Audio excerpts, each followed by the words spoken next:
I am Doug Friedman, I am Meredith Levy. and this is Your Mental Breakdown.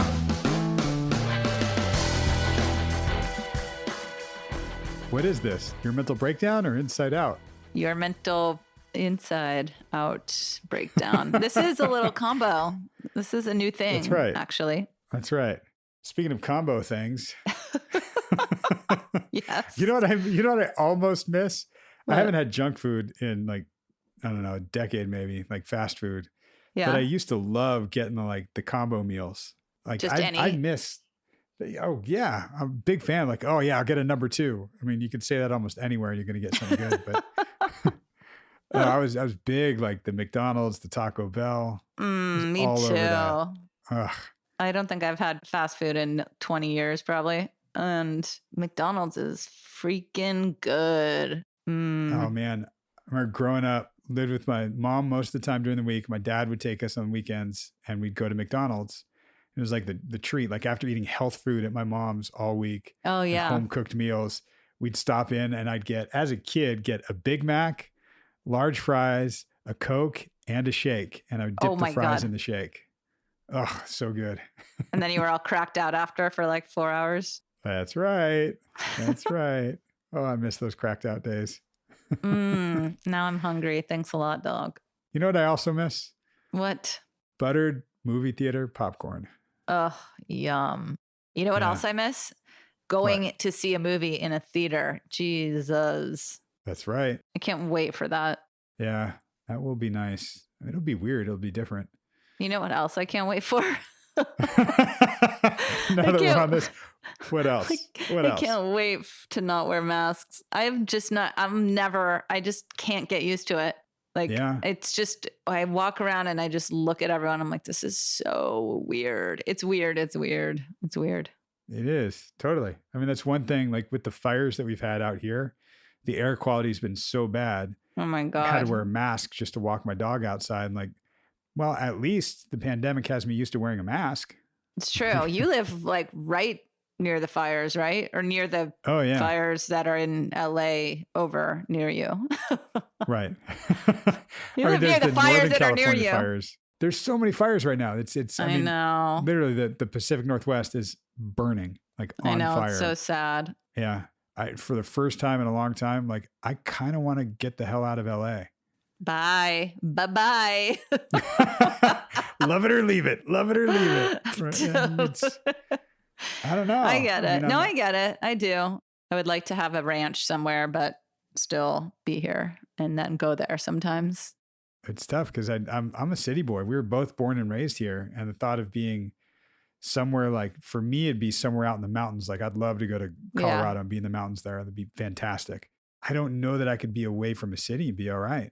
Well, let's define what kind of city LA is, because it's certainly not a city like New York or Chicago or anything like that. That's like downtown LA, which if you're not from here or you haven't been here, Right. That's not a place where many people, I mean, some people, but we don't live there and we don't go there. There's no tall buildings around us. Everything's very spread out. So Doug living in the city, he lives in a city of mountains is where he lives. I live on the outskirts, and what I love is I can drive 5 minutes and be right in the thick of everything. And by the thick of everything, again, Right. there's no tall buildings or subways or anything like that. LA style. That's right. Yeah. Which is, and I love the idea that in a city, pretty much anything that you want is right there at your fingertips. That luxury is fantastic, but we're there's used a to trade-off for sure. Yeah. It's the density, the sheer density. And by that, I mean, a lot of people right on top of each other and a lot of people that are dense. Judgment, really ding, tough. ding, ding. There you go. But yeah, totally. Have you ever lived outside of LA? Yes. I've Where'd lived you on live? the entire West Coast. I've lived in Santa Barbara. I've lived in San Diego. I've lived in LA, and I lived in. Have you ever lived outside of California? I've lived in Sausalito, which is up near San Francisco, and I've lived California. in Spain for a year. That counts. What about Venice? You've lived in Venice. but that's Venice, California, California. Yes. not Italy. Yeah, I don't know though. I'm feeling rural. I wonder, like, listeners out there, if there's a sense that people that aren't in a city, if they are glad that they're not in a city or still feel like, no, I want to get to a city, if that's even a thing. I mean, that's just my younger interpretation of what my friends that grew up in rural areas wanted to get to a city and always looked at the city as the big thing. But I don't know that it sounds so appealing right now. Like New York, Manhattan sounds awful to me. Well, that's always sounded, I'm phobic of a place like that because that in my mind is a city. Like LA, again, in my mind is not a city. Like I live at the beach. Like there's nothing cityish about it to me. I mean, I get what you're saying, Doug, but Manhattan scares the shit out of me. Chicago, San Francisco. Oh my God. I'm trying to drive there. Absolutely not. Ugh, yeah. Not an option. Like any place that I'm so scared to drive, or by the way, where people really don't drive, that's a city to me. Right. DC. Yeah, although DC had a lot of nature in it. Like I love being there. Oh no, I love DC actually. Yeah, other than the fact that you're living in a swamp, it's fantastic. DC has the Hope Diamond. Who doesn't love that? Does it really? Yes, the Hope Diamond lives there in the Natural History Museum, I think. One of the museums. I had no idea. So lovely. You must see it. Don't be surprised. I mean, we've been virtual for so long, although we have gotten together a couple of times, but we've been virtual for so long doing this, virtual with our clients. Like, what's to stop me from being in a mountain somewhere as long as there's Wi-Fi? Totally. Right? Yeah, I was in Tahoe for a couple of weeks. You were in somewhere for a while? I was in Boulder. Maybe? Yeah. Boulder. Yeah. I would do that again. Absolutely. We could go anywhere except for I don't want to fly. So meh. Right. Anywhere you can drive and it doesn't rain, you're there. And I don't like to drive far places. So I'll just stay here. You're very much an LA gal. I am. Although, would you say you're a Valley girl? Would you say go fuck yourself? I don't say that as a bad thing. You know what's funny is I just saw a few days ago they had a Fast Times at Ridgemont High table read. Oh my God, I heard about that. Right. With some incredible actors like Morgan Freeman, Brad Pitt, Jennifer Aniston, Sean Penn, of course, but not playing Spicoli. He was playing another character. And Shia LaBeouf played Spicoli. Yeah. Right. I haven't seen it. I'd love to see it, but we grew up with that movie. Oh my God. Valley Girl, also one of the best movies ever. Right. With Nicolas Cage? No. Is it Nicolas Cage? Yeah. So good.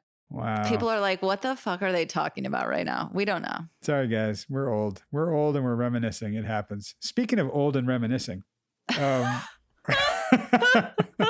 what you guys are going to hear today is not a session with Drew. It's going to be a session with an older client of mine who's coming back to kind of tell his story of what he's been through and how therapy's worked for him. So you'll get to hear about Wyatt, not his real name. We have changed it to protect his confidentiality. Mm-hmm. I guess I'll tell you a little bit about him so you know who's coming in. This is a client that I started with in August of 2013. At the time, he was 37 years old. He's now 44. And back then, he came in and he'll tell you, you'll hear him kind of recap why he was coming in and what was going on. He was somebody that was dealing with a lot of stress and tension and difficulties at work and things that were coming out in some of his interpersonal relationships were starting to bleed over. And he was just realizing that a lot of how he grew up and some of the things that shaped his worldview were affecting him now. And he wanted to do something about that and didn't know how to do that. And that's why he came to therapy.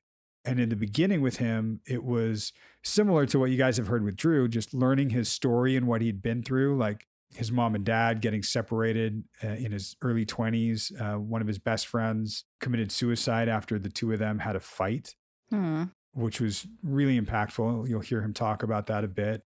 He had a girlfriend for a couple of years, went away to college, and then came home and literally found her having sex with someone else. Oh my. All of this stuff, right.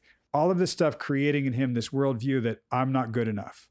And it was really difficult for him to recognize that, but incredible to do a lot of cognitive behavioral therapy with him where we got to rewrite his narrative. And you guys probably know, you've heard us say CBT enough, that sort of cognitive restructuring that you can do in therapy that helps a client really build the awareness, discover and challenge, and then modify their sort of negative, unhelpful ways of thinking so they can shift their worldview.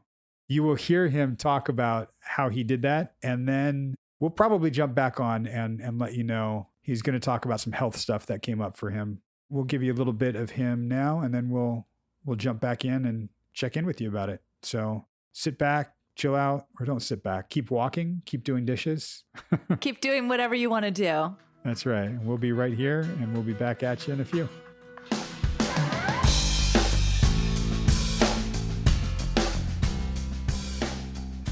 What brought me in to see you initially, just the physical manifestation being driven by emotional and spiritual fears and anxieties, really driven by a strong habit of negative self-talk and negative self-image.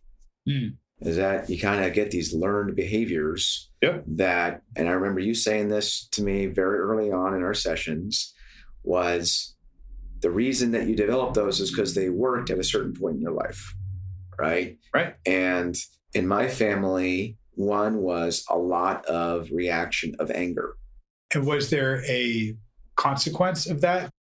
Yeah, well, there's tons of consequences. One was just general unhappiness. I think fear that they were trying to control, they couldn't control it, so they got angry about it. It was negative, super negative. And it's something also that a lot of the anger was pointed at me in my household. But, you combine that with no front teeth. I was not more than 105 pounds until I was about 16 years old. I had freckles. I had big curly hair my mom would not cut as a kid. I had skin tags on my eyelid, you name it. Yeah. I had something that could be picked on. I think because there was so much anger in my household, resentment and jealousy. I was a precocious kid when it came to standardized tests and schoolwork and stuff like that. And so as a young kid, when I'd come home and bring back, I tested in the 99.9th percentile in math, my mom would go, "Oh, shh, don't tell your sister." Yep. How come your A didn't go on the fridge? Exactly. Yeah. And it was one thing after another for years and years and years of, shh, no. Mm-hmm. And I don't know if I necessarily internalized it as something to be ashamed of. It was more of, I don't deserve to. One of the ways that I deeply subconsciously created a really shitty, rocky ski trail in my brain was it's bad to excel. I got all twisted in my circuitry and wiring of that. And there was another part of me that really wanted to excel. Layer that on with negative self-talk that my parents had a habit of, which created fears, which created anxiety. Right. And just having a lot of anxiety about things that when you look at it now, are like hilariously irrational. But you didn't know that then. I mean, you were just formulating that. Exactly. And even, talking about that, not just the anger or frustration, but the fear, the anxiety, the embarrassment, the guilt, the shame. I mean, it was imprinting in you. Other people will feel bad if you do well. Yes. There was a cause and effect of that. Yes. And so doing well is kind of as a negative thing. Right. Someone's always going to do poorly if I do well. Someone's going to suffer if I do well. My achievement is somebody else's loss. So it creates two things. So my success and achievement doesn't get recognized and validated. So I don't have that positive feedback experience. Correct. Right. And it creates an incorrect cause and effect that person's misery or suffering is my fault for doing well. Exactly. That's like the human condition. You have environmental things that come up, and my environment in grand scheme of things was top 85th percentile. Yeah, it was great. It still created some pathology, some pathways for you. As we were saying, when you came to me, this was a lot of where you came from, and you carried this over. It was really affecting you in terms of you were in that mentality. You talk about it very, very objectively and can see it very well now and very clearly now. Yeah. But then you were still in it. And then there's a lot of things that happened throughout my life, and in my 20s especially, that further reinforced my frustration, my sadness, a seminal thing that happened to me in my life is one of my best friends from high school came home from college one summer. We were both back at my hometown a week back from college after sophomore year. He was a super competitive guy. I was a super competitive guy. He was quick to anger. I was quick to anger. We're playing basketball after not seeing each other for months. He ends up fouling me hard, throws a baseball at my head. We get in a fist fight. We get in a bloody fist fight. I get the upper hand. He storms off. His ex-girlfriend calls me and says, I'm very worried. Can you call him to make sure he's okay? I went and said no, because I was angry at him. I figured he was even more angry at me. The next morning, I figured out he committed suicide the night before. Terrible, critical thing that I carried around. I'm still practicing getting out of, right? Which is, that was my fault. Created a whole host of other behaviors and thought patterns and all that, boy, if I do good, someone else is going to do bad. Yep. If I hurt anybody in the slightest bit, or I can't even unpack that. It's like there was a lot of negative self-talk, and other emotions that I had a very difficult time processing. I mean, it's that same negative feedback loop. I do well, someone does bad. I got the upper hand in the fight, and then he killed himself. Like, holy shit, there isn't a starker contrast of consequence, of cause and effect than that. And that fed into all of what we were just talking about, the early imprinting and what you were learning, right? Yeah. And boom, there it is. Yeah. And fuck, that's really impactful. And you did carry that. And still, I think... and I always will. And in a sadness, I will always carry.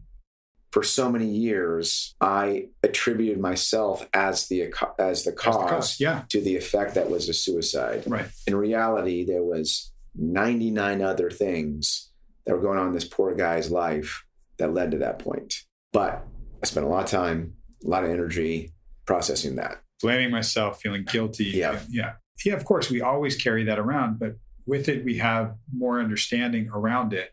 Something that we've talked about before, compassion for self, not just compassion for him and what he was going through. Because if it wasn't after that basketball game, it might have been after a concert a couple of weeks later. Could have been. And for you, that cause and effect thing was huge because that was already there for you. We can have the compassion for him. We can also have the compassion for you. It's just a tragic, sad story. And really, to me, but really what's sad is just that my friend doesn't have a chance to be alive. And to come out of the other end of that depression and come out of the other end of that, to go out and realize and just to experience more life. And it's just tragic and it's just sad. There's something I like to talk about in these terms, the rippling effect. Yeah. Right? How his life affected others and it ripples out. Right? Yeah. To me, sometimes that's how we live on and carry on, is that pebble that hits the pond is gone, but the ripples that it creates spread out and keep going and affect everything. Yeah. And it's affected you, sometimes negatively, but overall in a positive way, because you can look at this and learn from it and see what it was and see how you've thought about it, how you think about it now. Yep. And it does shape us, and it shapes us in a way where we get to have, I think, some conscious choice over how it's shaping us and what we do with that. I agree with that. And it's something that I carry with me now and is a huge part of my life. It's just another thing that's given me perspective that I hope helps me in my communication, and relations with other people. I think what we were doing and why you took to the CBT work very quickly. Yeah, totally. Yeah, because we were changing how you thought about things consciously. And there was also, there was a lexicon that I could go out and use, right? To go out and describe what I had felt and sensed, but didn't have form to. That's where it's like the behaviors that I had, the habits of thinking certain ways. It's about recognizing that lexicon. Oh, right. There's a name for this. Yeah. Oh, that's a thing. Yes. And it helps me bring form to my behavior for me to understand, help me metaphorically pick my head up on the shitty ski trail and go, oh, yeah, damn, I am on this shitty ski trail, right? This is what's happening. Yeah. Recognizing something's not comfortable, something's not working, something's not right. A lot of people, they question it without actually looking for the answer and talking about it. Yep. They then just beat themselves up, right? Precisely. For me, that was one of my habits. I beat myself up about everything. And I was very, very fearful of a lot of things that created anxiety. Was a way to pick myself up and get myself out of that bad situation, is beat myself up. And that's actually keeping that negative feedback going. Yeah, it's not a vicious cycle, not a virtuous cycle. I mean, I didn't have a bad life. My 20s, I had a lot of frustration and a lot of unhealthy behaviors. And they weren't all unhealthy, but I drank a lot more than I wanted to. I mistreated people that I didn't want to mistreat. I got in a lot of conflict with work. I had a lot of stress and anxiety, which I think took a big toll on my body. And I worked through reading a lot of self-improvement books, going to some seminars. If you're not doing your own work to find what your root is, if you're not doing that, you're missing something, and you're just going to replace a behavior or take a behavior away. You're not necessarily going to find yourself. Totally. And if you still have got a lot of those learned behaviors dictating your life, and those learned behaviors are not authentic to you, then it's not going to be good. But all those things are part of my journey. And then coming to see you, was laying the foundation for a framework / lexicon of CBT, which is so valuable. The habit of putting in the work of working with you. Plenty of times I was like, oh, fucking hell, I do not want to sit down for 45 to 60 minutes to talk about myself tonight. But fuck it, sack up, do it. It's good, it's healthy, keep on going and sticking with it. I guess in my story is kind of like, okay, and then there's a period of there's girlfriends come and gone, there's jobs come and gone, there's family situations come and gone. Yes, some of those relationships, some of the work, some of the family stuff gave you practice ground because you now had these new tools and this new way of thinking, right? Yeah. In effect, getting to test yourself and not test yourself in a bad way, but really get the experience, right? Through relationships, through finding what it would be like to consciously choose things, to recognize, got to have some of those experiences. The smile on my face was thinking of a dinner you had with your mom and dad. I think back up in Seattle, I think you were out there and there was something or some way you said something to him. Yeah, I just matter of factly said, hey, that's great, but I have some things that I want to go out and share. Let's talk about those now. That was it. I remember you telling me about that. I was so proud of you because that was you going, hey, look, no, I've got an A paper. Yeah. I want to show it to you. I want to put it on my fridge. Yeah. You can do it whatever you want, but I'm putting it on my fridge and I want to talk about it. Yeah. Because I got an A. Yeah. I'm proud of that. Totally. And this was like you putting it into practice, you taking that risk of, I'm going to try not letting him get away with this. I'm going to try being authentic in this moment and see what happens. Yeah. And it was less about what his reaction was and more about how it was for you. Exactly, because it's all about being courageous. And courageous is not the absence of fear. It's recognizing the fear, but doing it anyways. Fuck did you pick that up? I don't know. Really, and it was because it was not something you did without fear. Correct. Yeah. Right. Totally. And it was still like, I'm a grown ass man and I'm sitting at dinner with my dad and I'm scared and I'm going to say this anyway. Yeah. And then the feeling that you were describing, it wasn't how he reacted to it that I cared about as much as the experience for you of feeling that courage of saying what was true for you. Yeah. True. Right? Because you wanted to share something that you were proud of. Yeah. It didn't depend on whether or not he acknowledged it or he was proud of it. Yeah. It was the act of sharing it for you that made it so impactful. Yeah. Because it's a voice that previously had been quieted for you and wasn't allowed to come out. And you, not him, you were allowing yourself to let that voice out. Yeah, totally. Awesome. Great. Yeah, there was a lot of things in that period of time that were great. I had the first 4-5 years of seeing you was fantastic. it was putting it into practice, and it was experiencing it with experiences like that with your dad, certain things at works, plural, right? Girlfriends, plural, right? But it was letting that voice come out. And I got to see firsthand how your stress level was reducing. Like you carried it so palpably, stress and pressure. I mean, it was that scarcity mentality so much. And fear, totally. It's just, I think that's all stress is, right? It's fear manifest. You're fearful that something bad's going to happen. That's why you're worried about it. That's why you're stressing. And then to hit as the cliffhanger for the next one, but yet I had also some incongruent learned behaviors that were still hanging out there and wreaking havoc. Yep. And it wasn't all roses and wonderful now. Then I was like, I'm on the path. So I'm just going to go out, and I should be at this point, right, where it's just all better. And life should be easy, should be this and should be that, whatever. Right. And it wasn't. Yep. And so then it left for a lot of dissatisfaction and, quite frankly, a vicious cycle.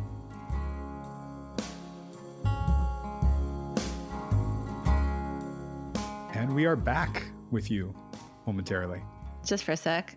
So, wow. Lots of good stuff there. Yeah. So crazy. This is like, I feel like hearing Drew in 20 years, this is kind of where he would be. I hope so. Totally. I hope it doesn't take 20 years. Well, right. But if he were 45 or whatever, but it's like already how Drew picks up the vernacular or the concepts and he uses them right away. This guy is coming back, 7 years later, using your concepts, like spitting them back at you, kind of just saying them even naturally, not even using them as a way to be like, look, Doug, look what I learned. But just like, that's the way he talks and what he's thinking about and talking about. I was like, wow, that's amazing.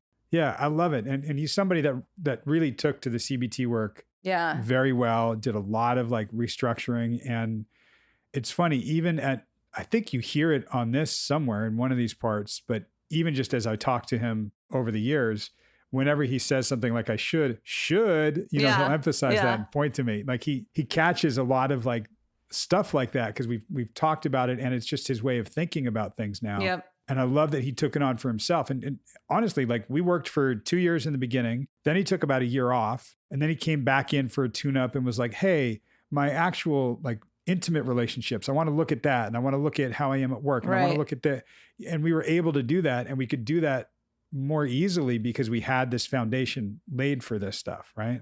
That's awesome. Yeah. And the other thing I was thinking when he started talking was, again, are you fucking kidding, Doug? Like, who are these clients you have that come in? They're so eloquently spoken. They're just like, bam, bam, bam. I think like one of the first things he said was, what brought me in initially was a physical manifestation that was driven by whatever, blah, blah, blah, blah, blah. And I was like, okay, fear and anxiety. Who says that though? Yep. Like it was so eloquently put. And I thought to myself, if this is how he sounded in his first session, I'm done. Like, come on. I hope this is because it's 7 years of work, but. Oh, totally. I mean, look, this guy was also very insightful from the beginning. I mean, he's somebody that, knew that there was something going on incongruent about his life. There was something off about his life. He knew that. And I give a lot of credit to people who reach out to see a therapist because what they're saying is, I need support. Right. Something's not working right for me. Right. And they want the help. They want to kind of bring this stuff out. And they might not be as eloquent because they might have a lot of shit to deal with. Or they might just not be as eloquent. You don't have to be. To this day, that sentence would never come out of my mouth. I'd be like, well, I just feel like sometimes it kind of just like physically, it was amazing. So yeah, like shit's too much sometimes, Yeah. Like, yeah, that's fine. You don't have to be eloquent to have feelings. Not at all. But I just thought, wow. Right. Okay. So now what? We're going to hear all the health stuff that came up, right? Yeah. Cause what's wild is we were on a break from treatment, and he called me and told me like, oh yeah, I just kind of finished recovering. This was Halloween night in 2017. From his perspective, he was out jogging and then woke up in an emergency room. It was incredible. He had a brain aneurysm and he just fell over. I mean, he just went out and he fell, cracked his jaw. Crazy. You know, and was just out of it. He'll tell you the story of like waking up in the hospital bed. Right. But it was amazing to hear. And when he was telling me about it on the phone way back then, it was several months after and he had kind of recovered from it. And he was just like, yeah, I mean, that's not why I want to talk to you. I mean, that happened, but why I want to talk to you is just about, you know, just getting a tune up to really come back to my authentic self. And, you know, I'm going through these same patterns with my girlfriend now. I'm like, dude, what? You had some PTSD. Like, holy shit. That was a fucking big T trauma. We just talked about that on the round table, right? So crazy. Oh my God. The craziness was, so he comes back in, we're talking about his relationships. I'm not pushing the trauma, not pushing like, we need to really process the aneurysm, what happened, but we do get to it and we are working on that. And as he's kind of coming around to that, he has this tumor in his neck and finds out that it's fucking cancer. He has cancer.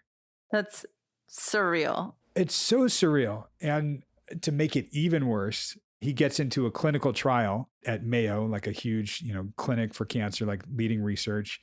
And when he gets out there to be part of the clinical trial, they tell him, oh, you're actually in the control group, not the clinical trial. Oh, I'm like, dude can't catch a break. Literally. It doesn't really faze him because he just has to go through it all and goes through like chemo. I couldn't talk to him. You'll hear him tell it a little bit that the cancer was in his throat. So we couldn't do therapy while he was going through it. I mean, granted, when you're going through chemo, you can't pretty much do anything but just survive. So he did, and he came back, and still coming back, he didn't really have an appreciation for what he had gone through in terms of the trauma. And it was something that he and I started talking about and working on, and he felt like a need to share his story with people, but he really wasn't ready to tell it. It was too loaded for him. He went to South America for a few months, then went out to Zion and Bryce in Utah and spent some time out there. Really just kind of cleared his head and really, this is all pre-pandemic, right? Really kind of reaffirmed what's important to him in life. You know, having gone through this aneurysm and cancer and going, wait, how do I want to live? And how am I going to be here? Because it was almost all taken away. And he just had such a renewed appreciation for life. And he tells the story of kind of a little bit of what he went through. And man, he credits therapy, but I credit him. I mean, his resilience and his strength to be able to go through this. But it was amazing to walk through the cancer bit with the client from the diagnosis through the recovery, especially knowing that he had just gone through this horrific aneurysm trauma. So wild. Amazing. Yeah. Amazing. Okay. So you will hear that and then we'll come back on because we just can't stop talking to you guys. No, love you. Love you. All right. We'll catch you in a few.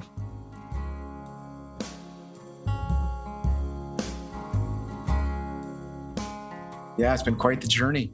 Really kind of how it started for me was waking up in a hospital bed in Cedars-Sinai, not having any idea where I was, seeing fluorescent lights and hearing bells and ringing noises and hearing people move around, slowly coming to and tasting blood in my mouth and feeling chipped teeth.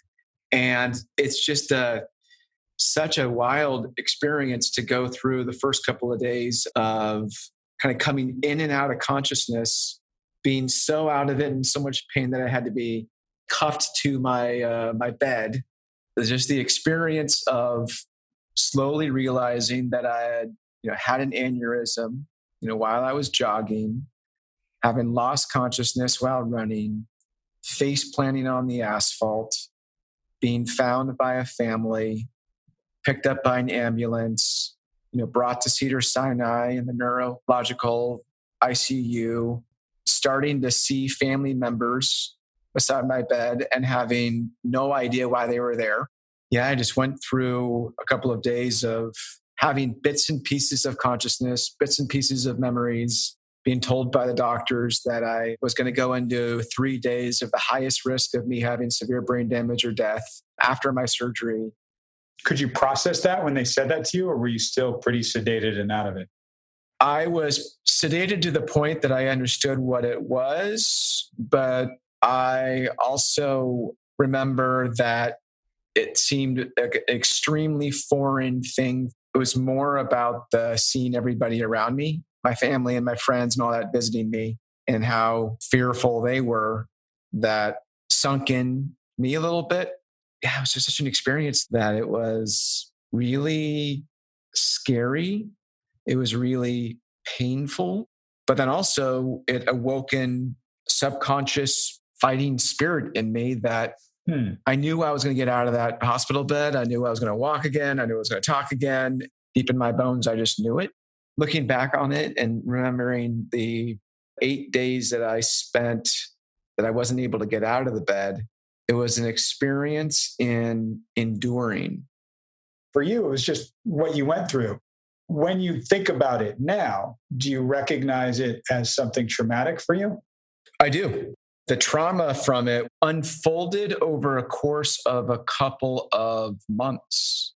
The initial trauma of it, like the triage of being in the ICU and making it through that, being there for weeks, just the extreme discomfort and fear and the pain of going through it. But then also that's where like my body, subconsciously or whatever, I just went into survival mode. And it was, okay, compartmentalize the fear and the pain and discomfort, and you'll get through it. And it seemed like a survival instinct. Being out of the hospital for a little bit, reacclimating back to life a little bit. I guess the biggest long-lasting trauma from it was the fear that I now have a brain that can, quote unquote, pop at any minute. Right. The biggest one is the vulnerability and the fragility of how quickly, with almost no warning, I could be unconscious and die. Yeah. There's a great book called The Denial of Death. It's the idea that we live in denial of our own impending death, because if we had to recognize it at every moment, chances are we're not going to seize every moment and live this wonderful life. We're going to be petrified. It's not a way that we can sustain living life that way. So we have a healthy denial of death. You can call it avoidant if you want, but sure, we do need to avoid that. We can understand it and accept that it's a part of life, is that life will no longer be. But what you got to experience was sort of that awakening that, oh, wow, it could go away at any moment. Yeah. Even recounting this right now, I can feel my natural response is like, why are you poking this right now? Keep on denying it. It's a discordant feeling in my brain to turn and focus on, how close I was to death. Yeah, it's a pretty crazy feeling. So when we started to see each other again, I was just meeting doctor after doctor and doing scan and consultation, and it's an exhausting thing later, and other follow-ups and checkups with my neurosurgeon and neurologist doctors. It's a lot of work. It's a lot of time. It's time consuming. In this process, I started to develop a little bit of a lump underneath my right chin and jaw. So I didn't really think much about it. I didn't have a whole lot of bandwidth or time or energy or interest in seeing another doctor and dealing with stuff. So like over the next 2 to 3 months, I didn't think much about it. My little lump started to grow faster and faster. Then I was like, oh man, I'm back in the process of having to go out and schedule doctor's appointments and wait for consultations and do scans and all that. So I just had a lot of fear with that. For me, it was a multi-week process until the point that finally I went through ultrasounds, MRIs, biopsies, physical examinations on 4 different appointments, and finally got into a doctor to read MRI and biopsy results to me to tell me that I had tonsil and lymph node cancer. Wow. This is all within the course of like 8 months from when my aneurysm happened. I just remember having to walk around the streets around Cedars-Sinai and call my family and call my friends and tell them that, the news that I had been diagnosed with cancer. A big part of what was so interesting about both of these experiences is that different parts of your brain take over for you. When I was barely conscious in the hospital bed after the aneurysm, and there was a part of my brain is like survival instinct kicked in. You're not going to go out and worry about all these needles and tubes and blood and everything around you. You're going to go out and focus on getting out of this bed. Getting the news about the cancer was, okay, wow, this is scary and this really, really sucks. But you're going to go, a part of my brain, part of my psyche kicked in and it's like, okay, what's next? I credit some of my upbringing. I credit working with you to kind of, I guess, maybe helping me to develop the habits and the mindset to not dwell and use the mental energy of why me and complain. But then, I couldn't catch a break. I was like, oh my gosh, I've got to go through all of this now, intense amount of chemotherapy, intense amount of radiation, and go through what is a really difficult cancer treatment. I had an amazing support system with my family and friends during all this. And different members of my family were able to go out and spend time with me to go through that chemotherapy and radiation treatment. So I had a lot going on. Move into a different city for 2.5 months in Arizona, going through a treatment plan that how it works is that they do it 5 days a week for 7 weeks. Every day, it just gets a little bit worse. It was one of those, like you said, when you went through the aneurysm, we're in the hospital, that just fighter mentality, that survival instinct, like just, okay, endure. Yep. Just endure. And it's the brain. That's where the brain does a good job of compartmentalizing.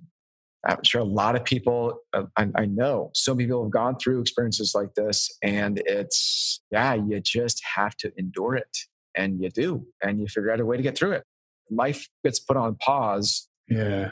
I think, for you as an individual, of just because you're too sick, you're too weak, you're too uncomfortable and all that you figure out ways to pass the hours to get through the day and make it to the next and get through it. Oddly, that phrase that you just used, life goes on pause. It's actually the opposite. Everything else went on pause so that the focus could be on life. Yeah, that's a great way to put it. It is. Yeah. We're so fixated on the things and the stuff and the stresses of life that we forget about life. That's a great point. It strips away everything else from life because what you're focusing on is being alive. But it's a great lesson. And being put in a situation that I think triggered my natural instinct to do that. And so I made it through the 7 weeks of treatment. At the end of it, I had lost 25 pounds, hadn't eaten solid food for 5 weeks, kind of reacclimating back into life. I remember seeing you, it was having a feeling of, it felt like I came back from a war, having to compartmentalize that experience. And then afterwards, working to open up those compartments and ultimately address the emotions that you had not been able to go out and feel and address at that point. Being presently where I am now and being able to look back on those experiences of going through the aneurysm, the follow-up surgery, cancer surgery, chemo, radiation, scans, and subsequent scares that I've had since, finishing my treatment, I can't appreciate how scary the situations I went through were, but then also just how actually grateful I am for going through the experiences as well, because of all the different things that these situations triggered in me that led to personal growth. Really having life educate me time and time again on the only thing we have is the present moment and be grateful for it. Now, as I sit and talk to you 7 years later from when we, first met, I never could have imagined how far away I was from who I am right now. But I'm so grateful that I've learned what I've learned and done the work that I've done over the 7 years to be at the place I am right now. Yeah. When you think back to that evolution, how you were, and I hear this a lot from clients, that it's so hard to change. And I say, right, and it's gradual, and there will be a letting go. Sometimes there's even a grief that old part of you goes away.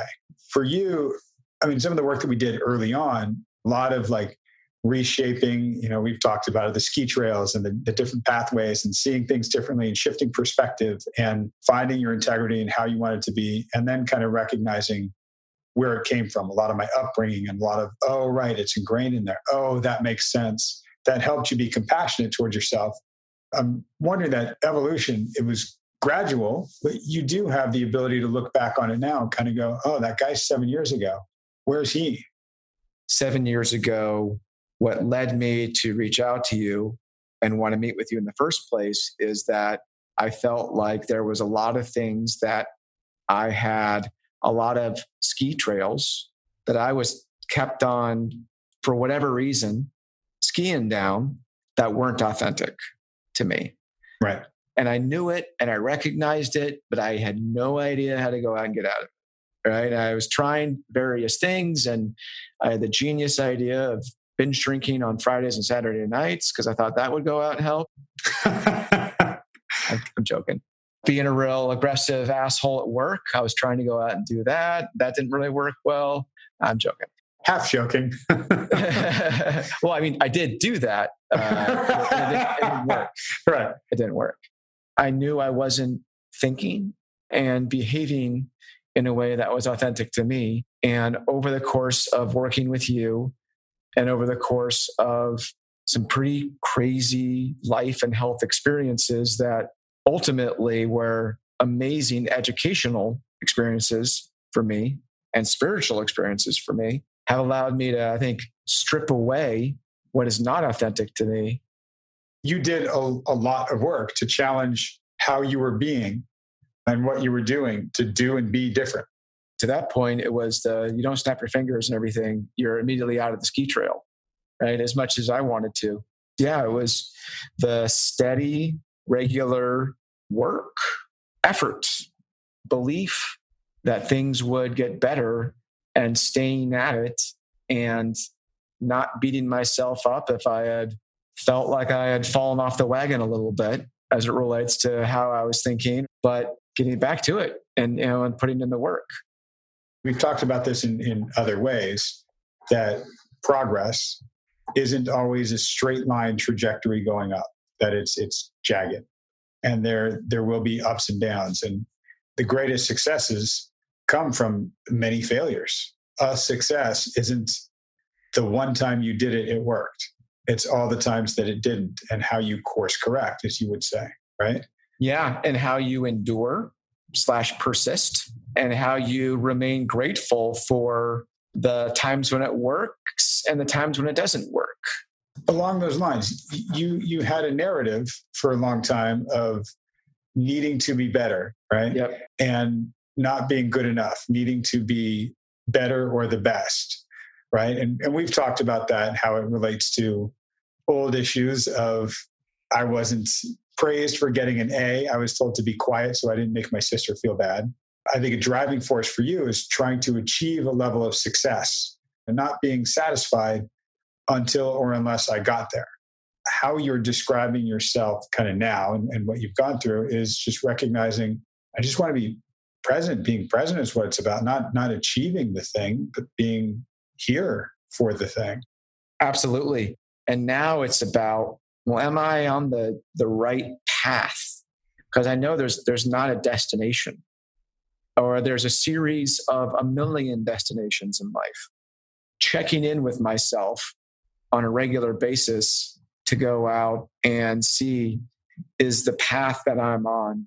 You say authentic, and I always think about it's when you hit a tuning fork, it rings in a certain way that it's resonate. Yeah, versus something that you bang a tin spoon on a tin can and it doesn't sound right. I don't know. Well, it's like playing a chord on a piano, and if you play one wrong much key, better. Yes. Like, ooh, that chord that doesn't sound right, and then you correct it and you go, much better. That's the triad. That's what I like.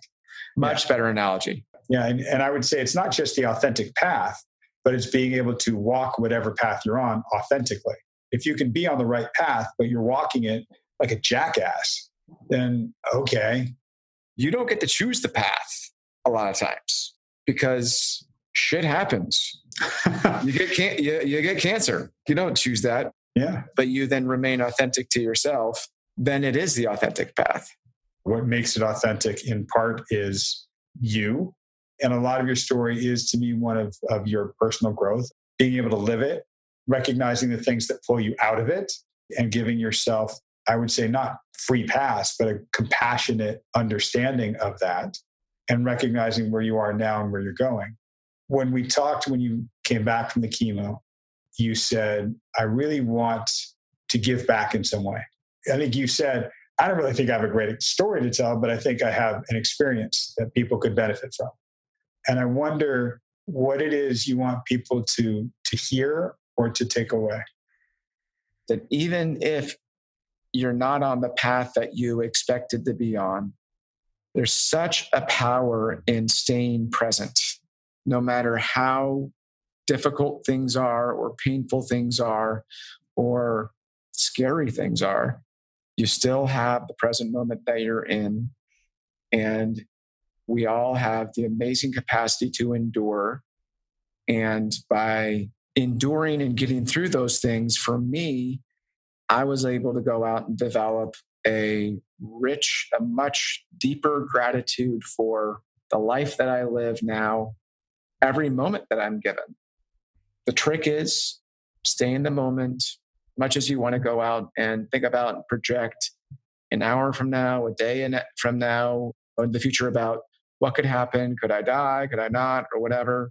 What really worked for me is course correcting on a regular basis to not go there and keep your mind present, and to course correct to remain grateful for whatever you can be grateful for in that moment. And those two things got me through a lot of very scary and difficult times over the past couple of years. I think it's easier for you to talk about being present when you truly are present as your authentic self. Because just being present for something doesn't necessarily mean you're living the right life for you. I don't know if we've talked about the term radical acceptance, accepting something wholly and completely as it is without trying to change it or being attached to an outcome or beating yourself up for, well, if I had done this, it would have been different. It is. This is the path that's unfolding in front of you. You can't change cancer. You can't change the aneurysm. And holding on to how I was before that, okay, that's not who you are now. Yeah. And I think that term you just shared it resonates with me a lot, as acceptance, is the not fighting against where you are presently at that moment. It's accepting where you are, being aware of it, and understanding that it is not a permanent thing. When life throws you down a path that you did not expect, that is very scary. And when you do remain authentic to yourself as you go through that, when you come out of the other end, it's an unbelievably amazing feeling for me. It has been. Yeah. It's also, while you were going through it, part of what's helped you get through and be grateful is that you weren't fighting it. Like we said, you weren't saying, why me? Exactly. I don't have to like it, but it is. It just is. Yep. I can't change that. And when I recognize I can't change that, I can allow it to be what is, and I can accept that and move forward, which you've been able to do. Yeah, acceptance is a really big part of it. I feel there's just a lot of experiences now where a certain part of my brain or psyche, or whatever you want to go and call it, will start doing things. And I get better and better at another part of my brain recognizing that can choose to not necessarily react to, be it being strapped down to a tray and being inserted into a tube that is not a natural thing for a human to be, done to, right? That could turn out bad, or being late to deliver a work project and not beating yourself up about it because you had a real legitimate rationale for being late on that work project. It's not letting it affect you in the same way. Not internalizing it. Yeah. Right? Like you did something wrong? Exactly. Yeah. As in internalizing it as I was 2 days late on delivering a work deliverable. Therefore, I am a less valuable and good worker. No, other shit came up. I couldn't do it. You know what I mean? Like part of your brain, that negative self-talk that's just going to go out and do its thing. Just like there's that part of your brain that's going to say, get the fuck out of the CT scan. Right. That's going to happen. Right. And I just get better and better at, okay, hi part of brain. I know you're still there. Yeah. Now I can go out and be aware of it and then be much more aware of the fact that I don't need to make it as my identity or my reality. Right. And it's not. I love this, man, because we spent a lot of time working on this. Yeah. And this is you doing it in real time while it's happening and going with it. I mean, it's the stuff that we talk about in terms of that Vader voice, that critical voice. Sure, it's always going to be there. It'll never go away. Yeah. And when I first say that to people, they go, oh, fuck, but I want it to go away. I'm like, it won't. It will always be there, but you will just not pay as much attention to it. It won't rule you. Exactly. It'll be quieter. Yeah. Yeah. And you'll have something else to listen to. Yeah. And that's that Jedi voice that we grow. But it really is you kind of taking what we've done, we've talked about, putting it in action in your life, and it's just there. Yeah. And it's having that awareness in the present. Yeah. Is beautiful. And I love that how life keeps on presenting opportunities to get better and better at it. There's no plateau that I've reached, and I never will. And it feels great. I mean, you're smiling this whole time, as well you should, because it's a different way of living. I mean, I remember you many years ago, just stressed the fuck out. Yeah. You know, well before cancer and the aneurysm and all that. You were activated a lot of the time. Oh, yeah. Right? Absolutely. And what you were describing is almost the way to have something localized, not globalized.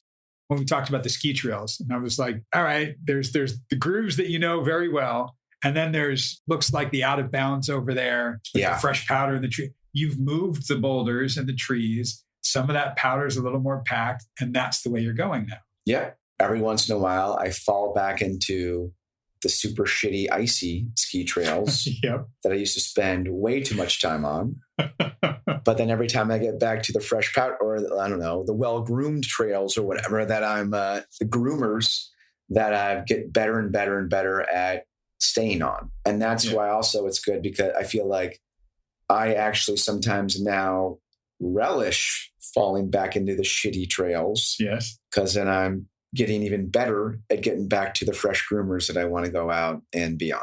I love that.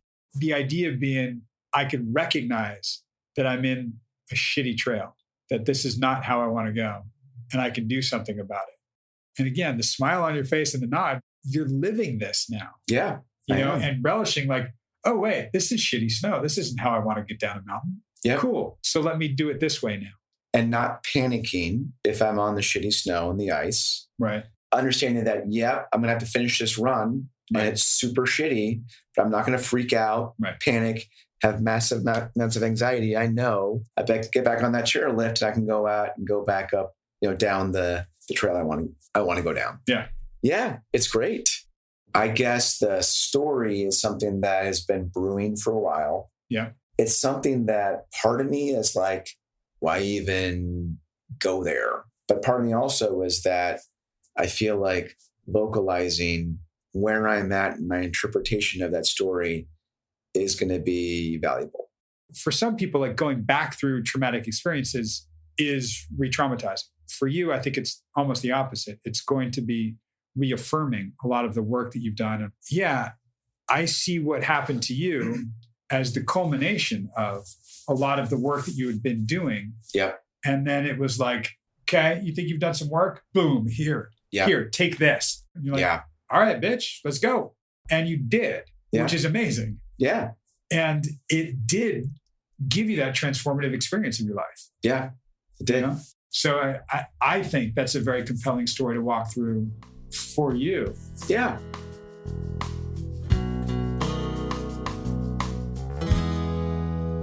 And we are back. That's some crazy shit that we just heard. Right? Yeah, insane.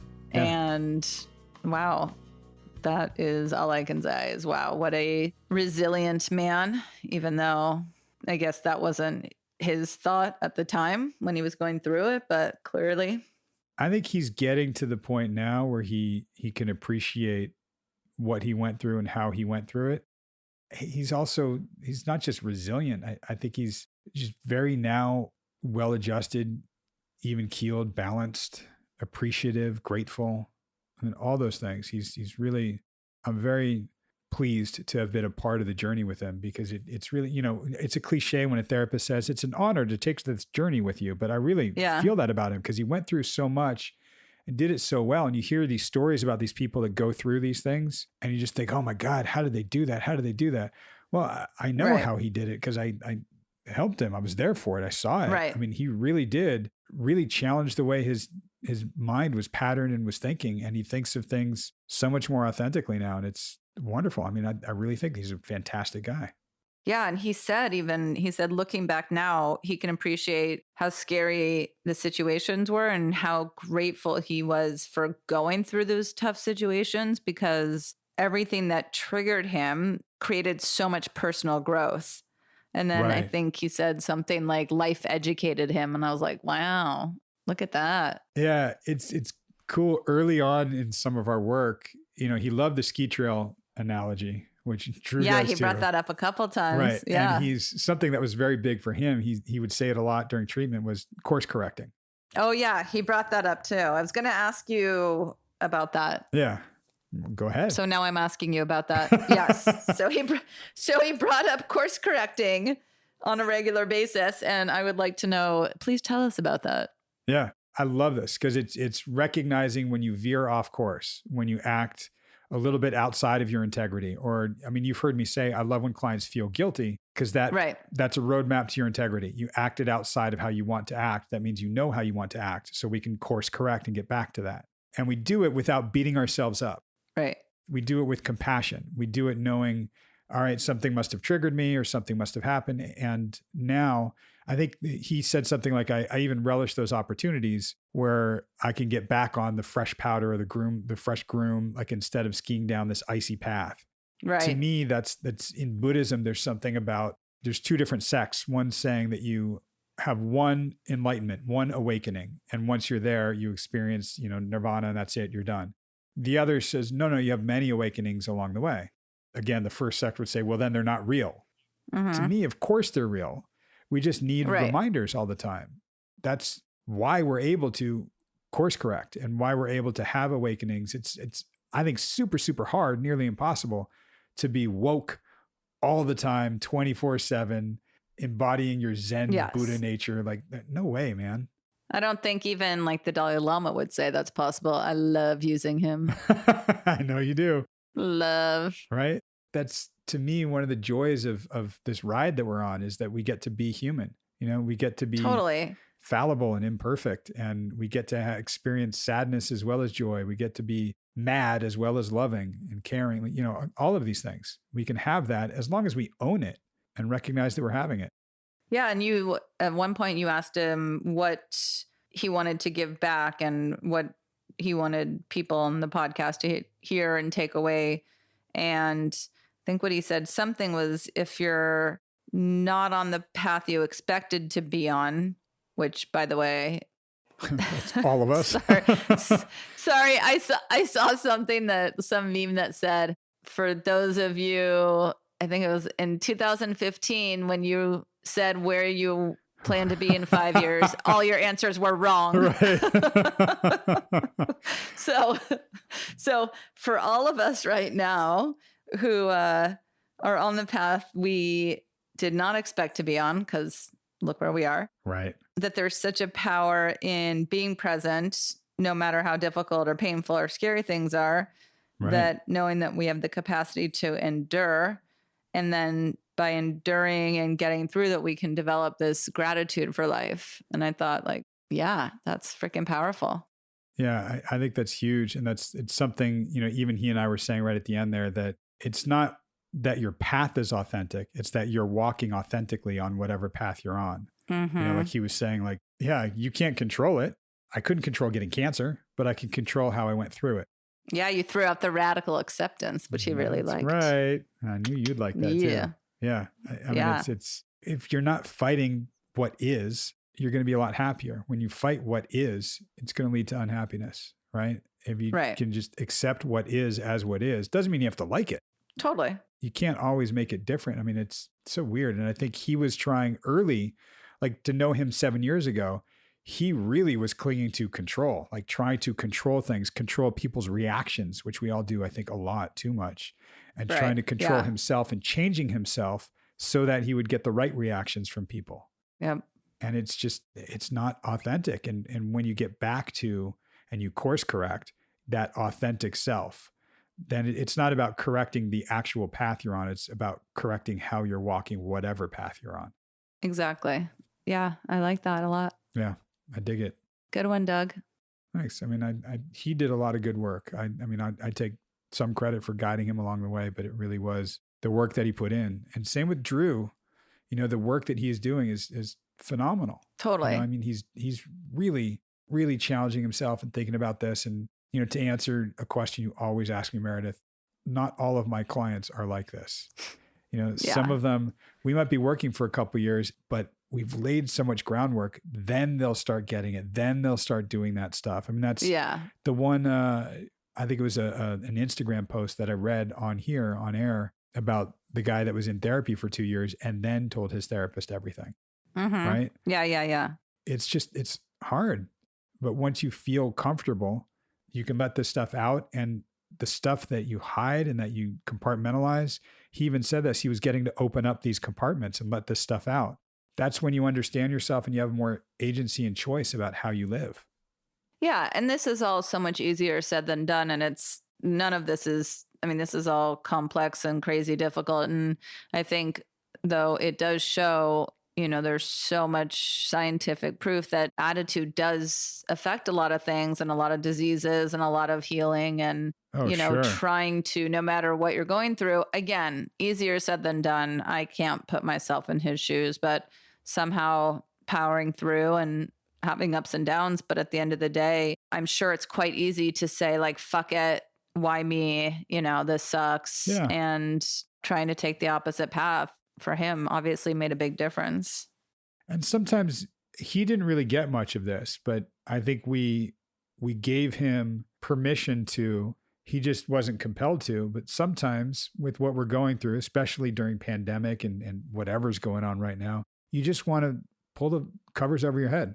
Yeah. You just want to like stay on the couch and watch TV and eat combo meals, or buttered popcorn. That's right. And totally. Yeah. I think that's okay too. Absolutely. I've had plenty of clients that will disappear into a video game or a TV series or movies or weed or alcohol, whatever you're using, if you're not using something that's detrimental to your health, but you're using something that's going to help you endure something or avoid something for that moment, then that's what we need. Exactly. You can deal with loss or grief or pain, do it for a couple days, a week, whatever, however long you need. And then let's come back around and not sit in it for too long. Right. And that's, you love when I throw these out. Rumi said, the way to get through pain is in the pain. Oh, good old Rumi. So smart. Yep. We think it's to avoid it or anything, but it's going into it. That's the double down, don't shut down. That's the go-to the thing. And we fear the thing so much, but when we actually get to it and can open the compartments and bring it out, that's where we heal. And that's how we can, I think, live a more free life. Yeah. It's just getting there. It's not that, again, it's definitely not that simple, but it is doable. It's possible, as evidenced by Wyatt here. I'd love to hear how it's doable for you and your clients. Well, maybe you will. Uh-oh, teaser? Uh-oh, possibly. Maybe you'll hear a client or two of mine on here soon. That's just a little snippet. Possibly, maybe. It's in the works. We'll see. It's in the works. We'll see what happens. But yeah, we're gearing up for starting season 2 of Drew. And before that, who knows? You might hear one of Meredith's clients. You might not. We never know. Never know. But you'll definitely hear us. And we love hearing from you guys. So let us know what's going on for you. yourmentalbreakdown.com or all the social medias. We're on all of them, right? All of them. I think maybe not Snapchat. Is Snapchat still going? Oh, yeah, my friend. Wow. I bought stock in Snapchat and I'm killing it. Really? Yup. Nice. Now you're all going to buy it, and then it's going to go up even more. Yay. Right on. All right, guys. So we'll talk to you guys soon. Bye. Bye.